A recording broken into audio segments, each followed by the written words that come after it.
महादेव। जय शिव शंकर। प्यारे भक्तों, आज हम पढ़ते हैं 16 सोमवार कथा। मृत्युलोक में भ्रमण करने के उद्देश्य से एक बार शंकर भगवान माता पार्वती के साथ भूलोक में आए। भ्रमण करते करते वे अमरावती नगर में पहुंचे। वहां का राजा शंकर भगवान का परम भक्त था। उसने शंकर भगवान का एक विशाल मंदिर बनवाया था।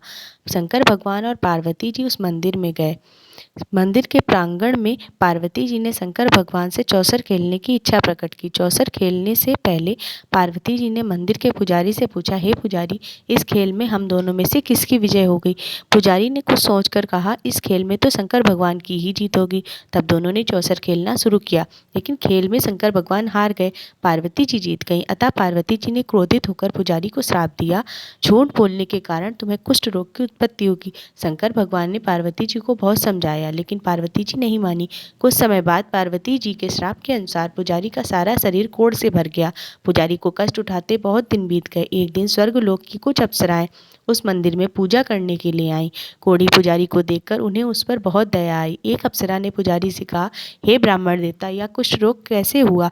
तब पुजारी ने पार्वती जी द्वारा श्राप दिए जाने की बात उन्हें बताई। अप्सरा ने कहा, ब्राह्मण देवता, तुम नियमित रूप से 16 सोमवार का व्रत करना प्रारंभ कर दो। शंकर भगवान की अनुकंपा से शीघ्र ही तुम्हारा कोढ़ नष्ट हो जाएगा, तुम्हारे सभी दुख दूर हो जाएंगे। पुजारी ने अप्सरा से 16 सोमवार के व्रत की पूरी विधि पूछी। अगले सोमवार से 16 सोमवार के व्रत प्रारंभ करने की ठान ली। सोमवार को पुजारी स्नानादि से निवृत्त होकर शंकर भगवान की पूजा अर्चना के लिए मंदिर में गया। आधा सेर गेहूं का आटा लेकर उसमें 3 भाग किए। फिर घी, गुड़, धूप, मूंगी फल, बेलपत्र, जनेऊ जोड़ा, चंदन, अक्षत और पुष्पों से शंकर भगवान की पूजा की। प्रदोष काल में शंकर भगवान की पूजा करने के बाद पुजारी ने 1 भाग शंकर भगवान को अर्पण किया। बाकी 2 भाग उपस्थित लोगों को प्रसाद के रूप में बांट दिए। पुजारी ने स्वयं भी प्रसाद ग्रहण किया। नियमित रूप से 16 सोमवार का व्रत करने से शंकर भगवान की अनुकंपा से पुजारी का कोढ़ शीघ्र ही नष्ट हो गया। कुछ दिन बाद शंकर भगवान माता पार्वती के साथ पुनः भ्रमण करते हुए उसी मंदिर में पहुंचे। पार्वती जी ने पुजारी को स्वस्थ देखा तो हैरान होते हुए पूछा, हे ब्राह्मण देवता, मैंने तो तुम्हें कुष्ठ रोग से ग्रसित होने का श्राप दिया था, फिर तुम कोढ़ से मुक्त कैसे हो गए? पार्वती जी के वचन सुनकर ब्राह्मण ने सादर प्रणाम करते हुए कहा, हे माता, मैं विधिवत 16 सोमवार के व्रत रखता हूँ। शंकर भगवान की अनुकंपा से ही मेरे सारे कष्ट दूर हो गए। तब पार्वती जी ने पुजारी से 16 सोमवार के व्रत की पूरी विधि पूछी। पुजारी ने व्रत की विधि बताते हुए कहा, 16 सोमवार के व्रत पूरे हो जाने पर 17वें सोमवार को व्रत का उद्यापन करना आवश्यक है। उद्यापन में पाव भर आटे की बाटी बनाकर उसमें घी और गुड़ मिलाकर चूरमा बनाकर प्रसाद के रूप में उपस्थित लोगों को बांटकर थोड़ा सा प्रसाद स्वयं भी अवश्य ग्रहण करें। पुजारी से व्रत की विधि जानकर पार्वती जी ने 16 सोमवार के व्रत रखने शुरू कर दिए। पार्वती जी ने व्रत रखते हुए मनोकामना की, उनका पुत्र वापस लौट आए। 16 सोमवार पूरे होते ही पार्वती जी ने व्रत का उद्यापन किया तो कार्तिकेय के विचार परिवर्तित हुए और वह पार्वती जी के पास लौट आए। कार्तिकेय के आते ही पार्वती जी से पूछा, हे माता, आपने ऐसा कौन सा शुभ कार्य किया जिससे मेरे विचार परिवर्तित हुए और मैं आपके पास लौट आया? तब पार्वती जी ने मुस्कुराते हुए कहा, पुत्र, मैंने विधिवत 16 सोमवार के व्रत रखे थे। कार्तिकेय का एक ब्राह्मण मित्र बहुत दिन से परदेश गया हुआ था। कार्तिकेय ने उस मित्र के लौटने की मनोकामना करते हुए 16 सोमवार का व्रत विधिवत रखने आरंभ कर दिए। 17वें सोमवार को कार्तिकेय द्वारा व्रत का उद्यापन करते ही उसके ब्राह्मण मित्र को उसका स्मरण हो आया। वह परदेश से वापस लौट आया। अपने ब्राह्मण मित्र से मिलकर कार्तिकेय बहुत प्रसन्न हुआ। तब ब्राह्मण मित्र ने कार्तिकेय से 16 सोमवार के व्रत के बारे में जानकर विवाह की इच्छा करते हुए 16 सोमवार के व्रत रखने प्रारंभ कर दिए। उस ब्राह्मण मित्र पर शंकर भगवान की शीघ्र ही अनुकंपा हुई। किसी काम के संबंध में ब्राह्मण मित्र को परदेश जाना पड़ा। उस नगर के राजा की बेटी का स्वयंवर चल रहा था। उस राजकुमारी से विवाह करने के लिए दूर दूर के देशों से राजकुमार स्वयंवर में आए थे। राजा के पास एक हथिनी थी। राजा ने स्वयंवर में यह शर्त रखी थी कि उसकी हथिनी जिस नवयुवक के गले में जयमाला डाल देगी, राजकुमारी का विवाह उसी के साथ किया जाएगा। ब्राह्मण मित्र उस नगर में पहुंचा तो अन्य लोगों के साथ वह भी स्वयंवर स्थल में पहुंचकर खड़ा हो गया। थोड़ी ही देर में पूरी तरह सजी हुई हथिनी सूंड में जयमाला लेकर वहां आई। सभी राजकुमारों के सामने से गुजरती हुई हथिनी अंत में ब्राह्मण मित्र के समीप पहुंची और उसके गले में जयमाला डाल दी। राजा ने खुशी खुशी राजकुमारी का विवाह उस सुंदर ब्राह्मण से कर दिया। ब्राह्मण बड़े वैभव और से आनंद पूर्वक राजकुमारी के साथ रहने लगा।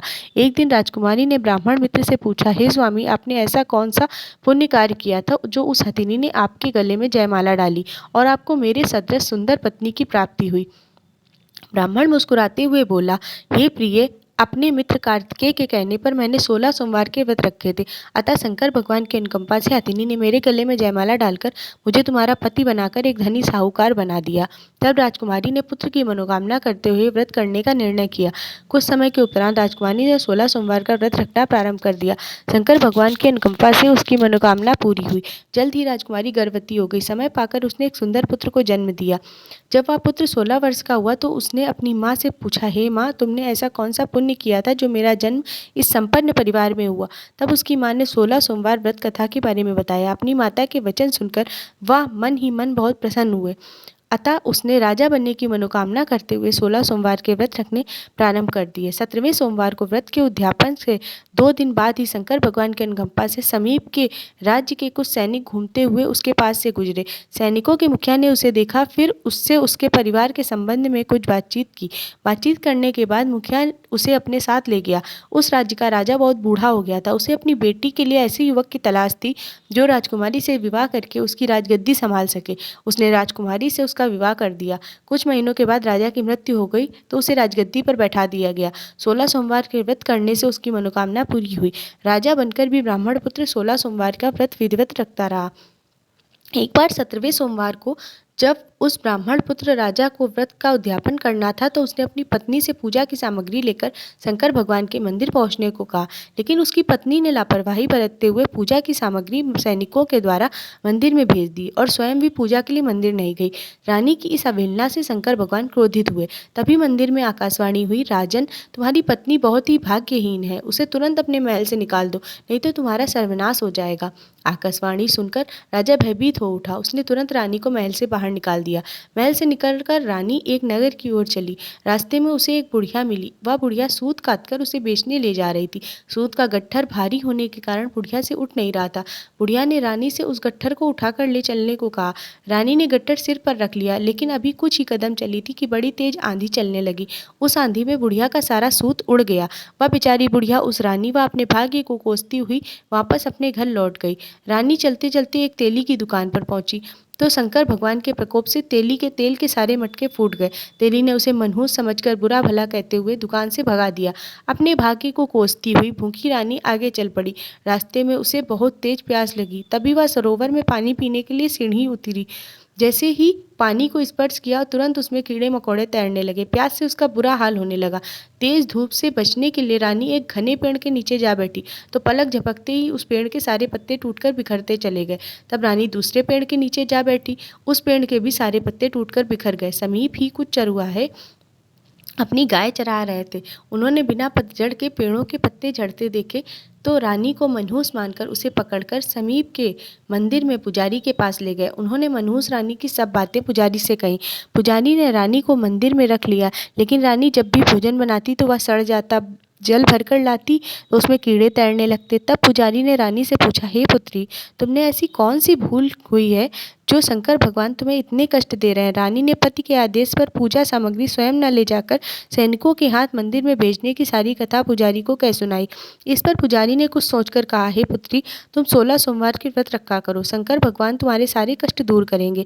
रानी ने विधिवत 16 सोमवार के व्रत रखने आरंभ कर दिए। 17वें सोमवार को रानी ने व्रत का उद्यापन किया। व्रत रखने से शंकर भगवान प्रसन्न हुए। उनकी अनुकंपा से ब्राह्मण पुत्र राजा के मस्तिष्क में रानी को वापस लौटा लाने का विचार उत्पन्न हुआ। राजा ने तुरंत सैनिकों को बुलाकर रानी को ढूंढकर लाने को कहा। सैनिक नगर नगर रानी को ढूंढते हुए मंदिर में पुजारी के पास पहुंचे। रानी को पहचान कर उन्होंने राजा की आज्ञा सुनाई तो पुजारी ने कहा, मैं रानी को ऐसे नहीं भेजूंगा। राजा स्वयं यहाँ आकर रानी को सम्मान सहित अपने साथ ले जाएं। तब राजा स्वयं पुजारी के पास पहुंचकर आदरपूर्वक बोला, महाराज, मैं रानी को महल ले जाना चाहता हूँ। पुजारी ने खुशी खुशी रानी को राजा के साथ जाने की अनुमति दे दी। रानी को वापस आता देख नगर के सब लोग बहुत प्रसन्न हुए। पूरे नगर में खुशियाँ मनाई गई।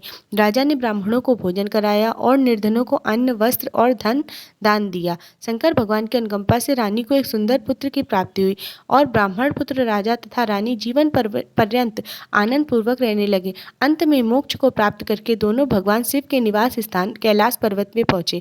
मनसा वाचा कर्मणा से जो स्त्री पुरुष 16 सोमवार का विधिवत व्रत रखते हैं, शंकर भगवान की अनुकंपा से वे सभी आनंद पूर्वक जीवन यापन करते हुए शिव धाम को जाते हैं। इति सोमवार व्रत कथा। बोलो शंकर भगवान की जय, बोलो पार्वती माता की जय।